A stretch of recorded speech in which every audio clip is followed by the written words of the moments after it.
Hello students, welcome back. आज हम लोग करेंगे पॉलिनोमियल्स का लेक्चर 3।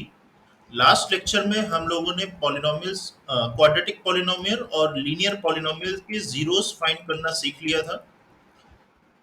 उसका हमने आपको एक क्वेश्चन करने को भी दिया था, x square minus six x plus eight. इस पॉलिनोमियल के जीरोस फाइंड करने के लिए मैंने आपसे कहा था। आइए इसको देख लेते हैं सॉल्व करके कि क्या जीरोस आपके सही आए हैं। तो आपके पास पॉलिनोमियल है x square minus six x plus eight. Zeros find करने के लिए हम लोग क्या लिखेंगे? सबसे पहले तो पॉलिनोमियल को इक्वल टू जीरो पुट कर देंगे। Put p x equal to zero. तो आपके पास कैसा आ जाएगा? X square minus six x plus eight equal to zero. और क्वाड्रेटिक पॉलिनोमियल के जीरोस फाइंड करने के लिए हम लोग क्या करना पड़ेगा? इस पॉलिनोमियल को फैक्टराइज करना पड़ेगा। और फैक्टराइजेशन के लिए हम लोग कौन सा मेथड यूज करेंगे? मिडल टर्म स्प्लिटिंग मेथड, जो स्क्रीन में आपको इस साइड दिख रहा है, राइट साइड पे। ठीक है, तो सबसे पहले हम इसको कंपेयर कर लेते हैं जनरल फॉर्म से। एक्स स्क्वायर का कोफिशियंट ए, यहाँ पर वो कितना है? वन है। कुछ भी मल्टीप्लाई में नहीं दिख रहा है एक्स स्क्वायर के, इसका मतलब क्या रहा होगा? वन रहा होगा। वन इंटू एक्स स्क्वायर हो गया होगा। ध्यान रहे, जीरो नहीं रहा होगा। कुछ नहीं का मतलब जीरो नहीं है। फिर बी की वैल्यू कितनी हो जाएगी? Minus six. और कांस्टेंट टर्म कितना हो जाएगा? Plus eight. ओके, इसके बाद हम लोग क्या करेंगे? ए इंटू सी करेंगे। ए इंटू सी, वन इंटू एट, आपके पास कितना आ जाएगा? एट। और अब इस एट के फैक्टर करने पर आपके पास क्या आना चाहिए? मिडल टर्म सिक्स आना चाहिए। तो एट के क्या फैक्टर्स हो सकते हैं जिसको ऐड या सब्ट्रैक्ट करने पर मिडल टर्म सिक्स आए? कब ऐड करने पे आना है, कब सब्ट्रैक्ट करने पे आना है, ये कैसे पता चलेगा? सी की वैल्यू से। अगर सी की वैल्यू पॉजिटिव है तो ऐड करने पर मिडिल टर्म आना चाहिए। सी की वैल्यू नेगेटिव है तो सब्ट्रैक्ट करने पर मिडिल टर्म आना चाहिए। और यहाँ पर जो मेरी सी की वैल्यू है वो कैसी है? पॉजिटिव है। इसका मतलब एट के ऐसे दो फैक्टर जिनको ऐड करने पर सिक्स आ जाए। तो एट के फैक्टर्स के जो पेयर्स बन सकते हैं वो कैसे बन सकते हैं? वन इंटू एट और टू इंटू फोर। तो वन प्लस एट करने पे तो नाइन आएगा, टू प्लस फोर करने पे सिक्स आ जाएगा। तो अब हम ऐसा कर सकते हैं, एक्स स्क्वायर माइनस सिक्स को हम क्या लिख लेंगे? Two plus four. ये एट के ऐसे फैक्टर्स जिनको ऐड करने पे सिक्स आ गया। X plus eight equal to zero.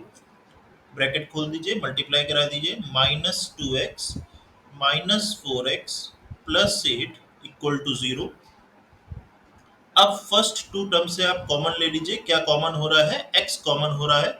और कॉमन लेने का मतलब बच्चों क्या होता है? डिवाइड कराना। तो जब आपने एक्स स्क्वायर से एक्स कॉमन लिया तो एक्स से एक एक्स कैंसिल हो गया और आपके पास क्या बच गया? ब्रैकेट में एक्स बच गया। फिर माइनस टू एक्स से जब आपने एक्स कॉमन लिया तो एक्स एक्स कैंसिल हो गया, आपके पास क्या बचा? माइनस टू बचा। नेक्स्ट जो टू टर्म्स लिखे हुए हैं इसमें से आपको माइनस फोर कॉमन होता हुआ दिख रहा है। माइनस फोर आपने कॉमन लिया, माइनस फोर एक्स से माइनस फोर कॉमन लिया, माइनस फोर का डिवाइड कराया तो माइनस फोर कैंसिल हो गया, क्या बचा? एक्स बचा। और फिर प्लस एट से माइनस फोर कॉमन लिया तो आपके पास क्या आ जाएगा? Minus two equal to zero. अब आपके पास जो दो टर्म है, x into x minus two, ये पहला टर्म। और दूसरा term minus four into x minus two. इसमें से आप देखेंगे तो एक्स माइनस टू आपको कॉमन होता हुआ एक फैक्टर दिख रहा है। आपने पहले फैक्टर में x माइनस टू कॉमन लिया तो क्या बच जाएगा? x बच जाएगा। और सेकेंड फैक्टर से आपने x माइनस टू कॉमन लिया तो क्या बचेगा? Minus four equal to zero. अब यह x minus two equal to zero हो सकता है और x minus four equal to zero हो सकता है, तभी दोनों नंबर्स का प्रोडक्ट जीरो आ रहा है। इसका मतलब x की वैल्यू टू और x की वैल्यू फोर हो सकती है। तो आपका जो गिवन पॉलिनोमियल था उसके जीरोस क्या हो गए? To and four. ओके बच्चों, अगर आपका यही आंसर आया था तो बहुत अच्छी बात है, आप सीख गए हैं। नहीं आया था तो आपको जो भी डाउट्स हैं आप कमेंट में करके पूछ सकते हैं, मैं आपको आंसर्स दूंगा। नेक्स्ट जो हमारा टॉपिक है वो है geometrical meaning of zeros of polynomial. हम लोगों ने ये तो देख लिया कि जीरोस क्या होते हैं, जीरोस फाइंड कैसे करते हैं, ठीक है, और चेक कैसे करेंगे कि कोई भी नंबर आपके गिवन पॉलिनोमियल का जीरो है या नहीं है, ठीक है। अब हम लोग इसकी ज्योमेट्रिकल मीनिंग देखना चाहते हैं। ज्योमेट्रिकल मीनिंग मतलब एक्स वाई प्लेन पर हम इसकी मीनिंग देखना चाहते हैं। देखिए, हमारे पास जो भी पॉलिनोमियल होगा, अगर हम उसका एक्स वाई प्लेन पर ग्राफ ड्रॉ करते हैं, अगर आप किसी पॉलिनोमियल का एक्स वाई प्लेन पर ग्राफ ड्रॉ करते हैं, तो सपोज आपका पॉलिनोमियल किस में है, एक्स के वेरिएबल में है, ठीक है।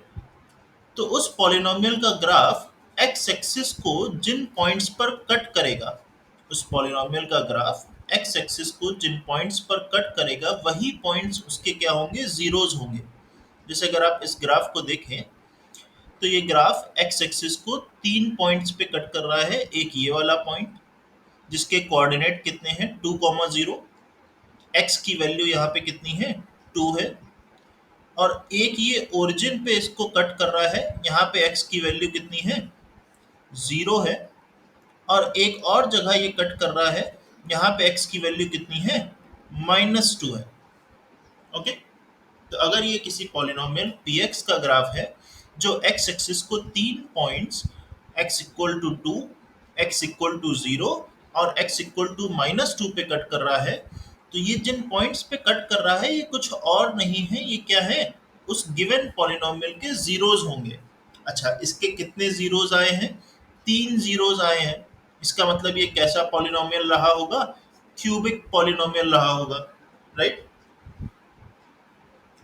ठीक है बच्चों, तो ज्योमेट्रिकल मीनिंग क्या हो गई कि अगर आप अपने पॉलिनोमियल का एक्स वाई प्लेन पर ग्राफ ड्रॉ करेंगे, तो एक्स वाई प्लेन पर उसका ग्राफ एक्स एक्सिस को जिन पॉइंट्स पर कट करेगा, वो पॉइंट्स क्या होंगे, उस पॉलिनोमियल के जीरोज होंगे।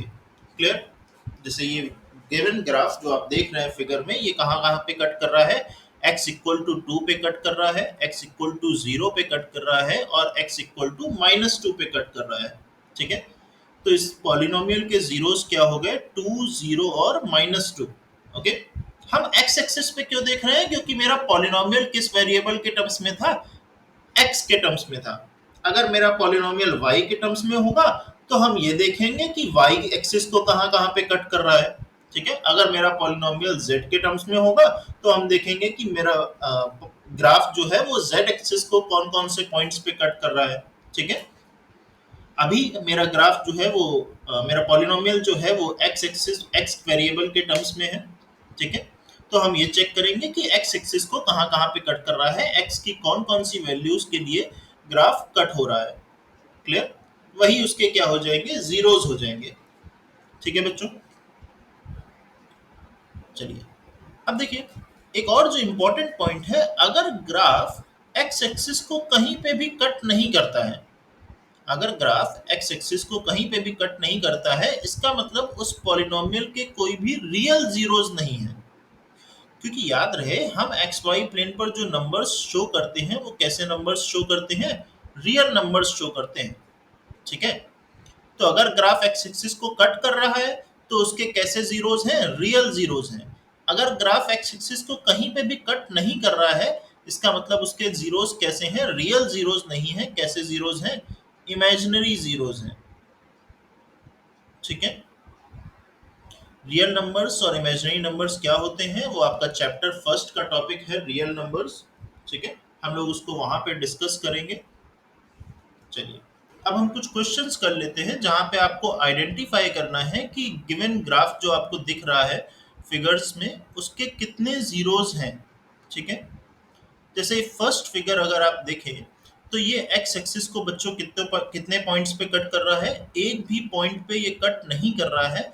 इसका मतलब इसका कोई भी रियल जीरो नहीं है, नो रियल जीरोस, ठीक है। अगर हम सेकेंड ग्राफ में इसको देखें, तो ये एक्स एक्सिस को कितने पॉइंट पे कट कर रहा है, एक पॉइंट पे कट कर रहा है, ठीक है। इसका मतलब इसके कितने रियल जीरो हैं, 1 रियल जीरो। अगर आप नेक्स्ट ग्राफ को देखते हैं, तो ये एक्स एक्सिस को देखिए कितने पॉइंट्स पे कट कर रहा है, पॉइंट नंबर 1, पॉइंट नंबर 2 और पॉइंट नंबर 3, तो इसके कितने रियल जीरोस हो गए? 3 रियल जीरोस। फिर नेक्स्ट ग्राफ अगर आप देखेंगे तो वो एक्स एक्सिस को कितने पॉइंट्स पे कट कर रहा है? 2 पॉइंट्स पे कट कर रहा है। इसके कितने रियल जीरोस हो गए? 2 रियल जीरोस।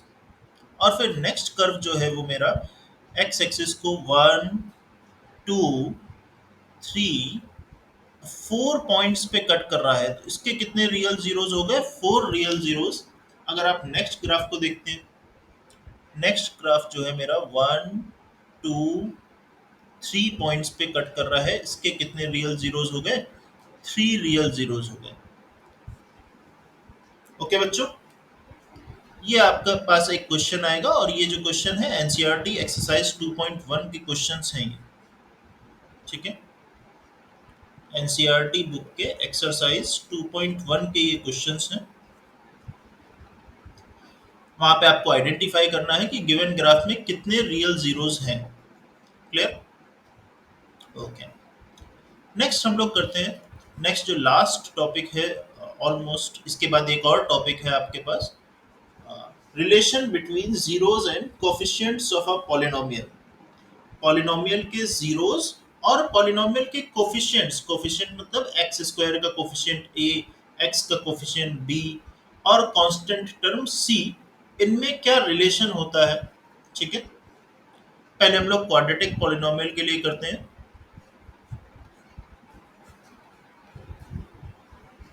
ओके, देखिए मेरा quadratic polynomial p x equal to a x square plus b x plus c कुछ इस तरीके का होता है, under the condition a should not be equal to zero.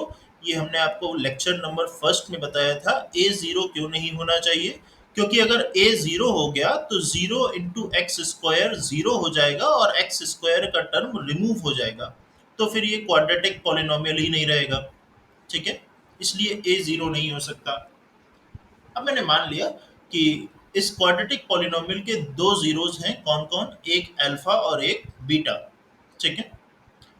तो सम ऑफ जीरोस मतलब अल्फा प्लस बीटा करने पे आपके पास जो रिलेशन आता है क्वाड्रेटिक पॉलिनोमियल का, वो क्या आता है? माइनस बी बाई ए आता है, माइनस बी अपॉन ए, ठीक है। और प्रोडक्ट ऑफ जीरोस करने पे आपके पास जो रिलेशन आता है वो आता है alpha into beta equal to c constant term upon a, that is coefficient of x square, ठीक है। इसको अगर आप देखते हैं माइनस बी बाई ए है सम ऑफ जीरोस करने पे, और product of zeros alpha into beta किसके इक्वल होता है? सी अपॉन ए के इक्वल होता है। ये जो रिलेशंस हैं इसकी प्रूविंग हम लोग क्वाड्रेटिक इक्वेशन जो आपका चैप्टर है, चैप्टर नंबर 4, वहां पे इनकी प्रूविंग्स हम लोग करेंगे, ठीक है। ओके, जरा इस पे बेस्ड कुछ क्वेश्चंस कर लेते हैं। सपोज आपको एक पॉलिनोमियल गिवन है 2x square minus 5x plus 7, ठीक है। और आपसे कहा जाए कि इसमें सम ऑफ जीरोस बता दीजिए और प्रोडक्ट ऑफ जीरोस बता दीजिए। तो सम ऑफ जीरोस कितना हो जाएगा? Alpha plus beta equal to minus b upon a, minus, और b की वैल्यू कितनी है? अगर आप इसको जनरल फॉर्म से कंपेयर करेंगे तो a की वैल्यू है 2, b की वैल्यू है -5 और c की वैल्यू है +7। तो minus b by a minus b की वैल्यू कितनी है बच्चों? -5 अपॉन ए की वैल्यू है 2, माइनस माइनस प्लस 5/2। ये आपका आ गया sum of zeros. Product of zeros alpha into beta क्या आएगा? सी अपॉन ए। सी की वैल्यू कितनी है? 7 और ए की वैल्यू कितनी है? 2। तो प्रोडक्ट ऑफ जीरोस कितना आ गया? 7/2, ठीक है स्टूडेंट्स। और एक क्वेश्चन कर लेते हैं। 5x square minus 8x minus 2, ये आपके पास एक पॉलिनोमियल है। अगर हम इसमें आपसे कहें कि सम ऑफ जीरोस और प्रोडक्ट ऑफ जीरोस आइडेंटिफाई करिए, तो सम ऑफ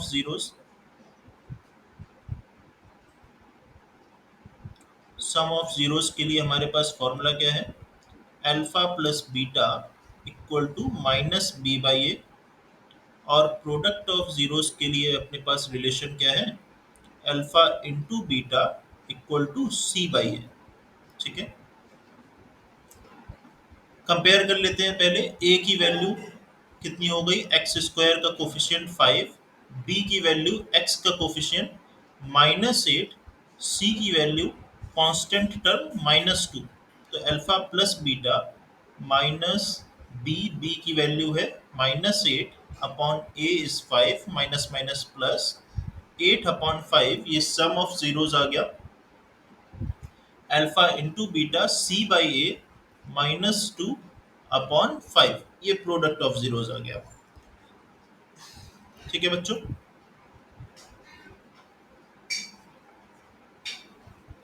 इसके बाद जो लास्ट टॉपिक है वो है, अगर आपको सम ऑफ जीरोस और प्रोडक्ट ऑफ जीरोस गिवन हो तो उसको देखकर आप क्वाड्रेटिक पॉलिनोमियल कैसे लिखेंगे। अभी जो हम लोगों ने किया वो हम लोगों ने क्या किया, आपको क्वाड्रेटिक पॉलिनोमियल गिवन होता था, उसको देखकर हम लोग सम ऑफ जीरोस और प्रोडक्ट ऑफ जीरोस लिख सकते थे। सम ऑफ जीरोस क्या होता था, माइनस बी बाई ए, और प्रोडक्ट ऑफ जीरोस क्या होता है, सी बाई ए। तो ये जो हम लोगों ने किया वो क्या किया, क्वाड्रेटिक पॉलिनोमियल से सम ऑफ जीरोस और प्रोडक्ट ऑफ जीरोस। अब हम क्या करना चाहते हैं, आपको सम ऑफ जीरोस और प्रोडक्ट ऑफ जीरोस गिवन है, इससे हम क्वाड्रेटिक पॉलिनोमियल लिखना चाहते हैं। ठीक है, उल्टा काम करना चाहते हैं, रिवर्स वर्क करना चाहते हैं। ठीक है, चलिए देखिए, अगर आपको सम ऑफ जीरोस और प्रोडक्ट ऑफ जीरोस गिवन है तो उसको देख के हम लोग लिख सकते हैं। आपका क्वाड्रेटिक पॉलिनोमियल कुछ इस तरीके का हो जाएगा, x square minus sum of zeros into X plus product of zeros, ये आपका क्वाड्रेटिक पॉलिनोमियल हो जाएगा। अगर आपको सम ऑफ जीरोस और प्रोडक्ट ऑफ जीरोस गिवन है तो क्वाड्रेटिक पॉलिनोमियल बच्चों कैसा हो जाएगा, x square minus sum of zeros into X plus product of zeros. ठीक है, अच्छा क्वेश्चन कर लेते हैं इस पे बेस्ड। सपोज आपको गिवन है एक क्वेश्चन में कि सम ऑफ जीरोस कितना है, 6 है, और प्रोडक्ट ऑफ जीरोस कितना है, 8 है। ठीक है, तो आपका क्वाड्रेटिक पॉलिनोमियल कैसा हो जाएगा, x square minus sum of zeros, sum of zeros कितना है 6 into X plus product of zeros वो कितना है 8, ये आपका क्वाड्रेटिक पॉलिनोमियल हो जाएगा। देखिए, एक क्वेश्चन है जहां पे आप कंफ्यूज हो सकते हैं। सपोज आपको सम ऑफ जीरोस और प्रोडक्ट ऑफ जीरोस नहीं गिवन है बच्चों, आपको क्या गिवन है, डायरेक्ट जीरोस गिवन है। उन्होंने आपको क्या दे दिया, डायरेक्ट जीरोस दे दिए। आपको उन्होंने दे दिया कि एक क्वाड्रेटिक पॉलिनोमियल है जिसके जीरोस क्या क्या हैं, 6 और 8 हैं। इस बार आपको क्या दिया गया है, जीरोस दिए गए हैं। लास्ट क्वेश्चन जो हम लोगों ने किया वहां पे आपको क्या गिवन था, सम ऑफ जीरोस 6 गिवन था और प्रोडक्ट ऑफ जीरोस 8 गिवन था। इस बार आपको क्या दिया है, जीरोस दिए हैं, क्वाड्रेटिक पॉलिनोमियल के दो जीरोस 6 और 8 गिवन है। ठीक है, तो इस बार बच के रहना है, आपको सम ऑफ जीरोस की वैल्यू 6 नहीं रखनी है, वो एक जीरो है, सम ऑफ जीरोस नहीं है। लेकिन मेरे पास जो रिलेशन है वो कौन से टर्म्स में है, सम ऑफ जीरोस और प्रोडक्ट ऑफ जीरोस के टर्म्स में है। तो हमें जीरोस पता है तो हम सम और प्रोडक्ट कर सकते हैं, कोई टेंशन वाली बात नहीं है। सम कितना हो जाएगा, 6 प्लस 8 14, और प्रोडक्ट कितना हो जाएगा, 6 मल्टीप्लाइड बाई 8, 8 6 48। तो अगर ऐसा है तो मेरा क्वाड्रेटिक पॉलिनोमियल कैसा हो जाएगा, एक्स स्क्वायर माइनस सम इंटू एक्स, और सम कितना है 14 into X plus product, product कितना है 48। ठीक है बच्चों, कंफ्यूज नहीं होना है, आपको क्वेश्चन बहुत ध्यान से पढ़ना है कि आपको क्या गिवन है, sum of zeros product of zeros given है या जीरोस गिवन है। जल्दी जल्दी में आप एग्जाम में ये गलती कर देते हैं। ठीक है, तो आपको ये चीज देख के करनी है, अपनी नर्व्स को कंट्रोल करिए और पहले क्वेश्चन ध्यान से पढ़िए कि sum of zeros product of zeros given है या जीरोस गिवन है आपको। अगर सम ऑफ जीरोस और प्रोडक्ट ऑफ जीरोस गिवन है तो आप डायरेक्ट वैल्यूज पुट कर दीजिए, सम ऑफ जीरोस की जो वैल्यू दी गई है, प्रोडक्ट ऑफ जीरोस की जो वैल्यू दी गई है।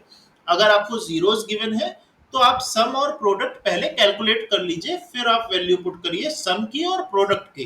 ठीक है बच्चों, बस इतना ही था आपके इस चैप्टर में पॉलिनोमियल्स में। क्यूबिक पॉलिनोमियल्स आपका रिड्यूस्ड है सिलेबस से। ठीक है, नेक्स्ट लेक्चर में हम लोग एनसीईआरटी के कुछ क्वेश्चन सॉल्व करेंगे, एक्सरसाइज और एग्जांपल्स भी। ठीक है, तब तक के लिए आप प्रैक्टिस करिए। Thank you.